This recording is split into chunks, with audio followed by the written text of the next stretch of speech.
औरंगजेब विवाद पर बोले स्वामी प्रसाद मौर्य, औरंगजेब गोडसे से बेहतर था। स्वामी प्रसाद मौर्य का बयान आया है, औरंगजेब से ज्यादा क्रूर तो नाथूराम गोडसे था। स्वामी प्रसाद मौर्य कह रहे हैं औरंगजेब पर बीजेपी कोई सर्टिफिकेट ना दे, सर्टिफिकेट ना बांटे। स्वामी प्रसाद मौर्य को भी सुना जाए।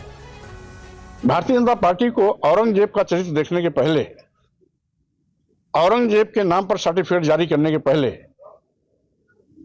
नाथूराम गोडसे पर चरित्र प्रमाण पत्र देना चाहिए। देश का निर्विवाद नेता, जिनको देश को आजाद कराने का भी श्रेय जाता है,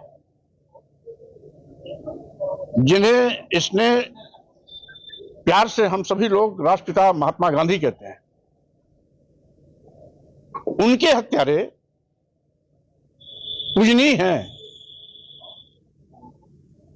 अगर औरंगजेब खूंखार था, क्रूर था, तो उससे भी ज्यादा क्रूर तो नाथूराम गोडसे थे।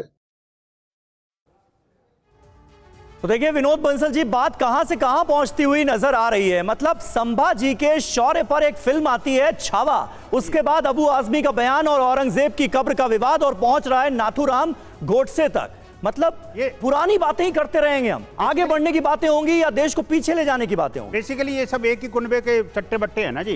ये वो एक समाजवादी में है, एक नमाजवादी का एक्स ऑफिशियल है। मुझे बताइए ये जो नमाजवादी मानसिकता कब जाएगी इनकी।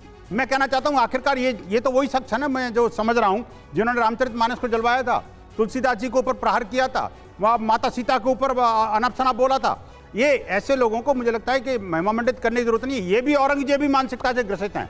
एक्चुअली क्या है कि ये जो औरंगजेबी मानसिकता जो है ना जी, इसी मानसिकता को समाप्त करना है। विश्व हिंदू परिषद का वो कब्र तोड़ने का अंतिम लक्ष्य वही है कि देश के अंदर से पराधीनता के चिन्ह और उस पराधीन मानसिकता को समाप्त करना है। हमारा लक्ष्य एक ही है कि देश के सभी नागरिक एक हों, चाहे वो किसी भी रिलीजन को मानते हो।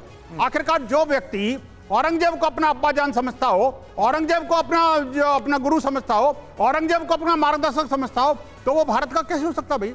वो तो भारतीय था ही नहीं, मंगोल उज्बेकिस्तान की हाइब्रिड संतान थी। आप मुझे बताइए उसका भारतीयता से क्या लेना देना था? अरे भाई था तो हिंदुस्तान का ही शासक ना, मुगल सम्राट ही था ना, मुगल शासक ही था ना, हिंदुस्तान पर राज किया ना उसने। हिंदुस्तान के ऊपर आप उसे दुर्दांत कहिए, आप उसे दुर्दांत कहिए, आप उसे क्रूर कहिए, लेकिन इस बात को, इस फैक्ट से आप कैसे इनकार कर सकते हैं कि वो उसने हिंदुस्तान पर राज किया?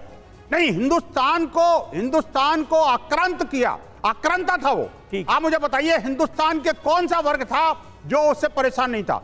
हिंदुस्तान की खुद की उसकी सेना उससे परेशान थी। आप देखिए कितने सैनिकों को गला काट देता था सामने सामने। भाई वो तो था ही, क्रूर तो था ही। वो उसने तो अपने भाई को भी मरवा दिया, अपने बाप का क्या हाल किया ये तो दुनिया जानती है।